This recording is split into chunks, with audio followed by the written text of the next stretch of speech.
Yuk subscribe channel YouTube Toba TV dan nyalakan loncengnya ya. Meratus natoro protu Polsek Natal Naadong di Kabupaten Madeleng, Natal, Sumatera Utara. Di hari Senin tanggal 20 Borenggin.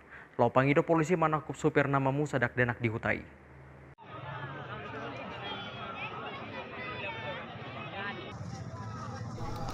Borgini dipangido akan natoropido asa ditakup polisi supirna di Surama Musa dak denak nama umur 14 tahun. Didoka kana sida, mulutung pesalapa bahenan di dadanaki ala ditobo motor ni supiri dan pola ikopo saunan yang dadanaki. Alani ima dipanggidon akan natoropi asa anggiat ditakup polisi supirna di Surama Musa dak danaki.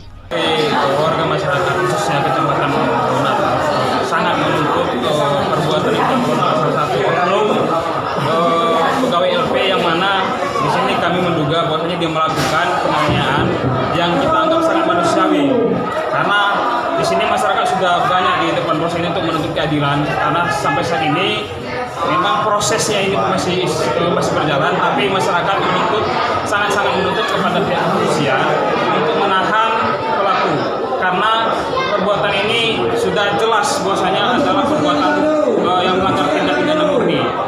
Di Arina Salpu ditobom dadanaki motor ni supiri. Jala alani ima di pusat supiri dadanaki lo manaruhot rumah sakit.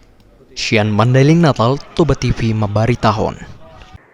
Saksikan program Toba TV dan live streaming Toba News di channel YouTube Toba TV. Jangan lupa follow sosial media kami untuk info terupdate atau kunjungi website kami di www.tobatv.com.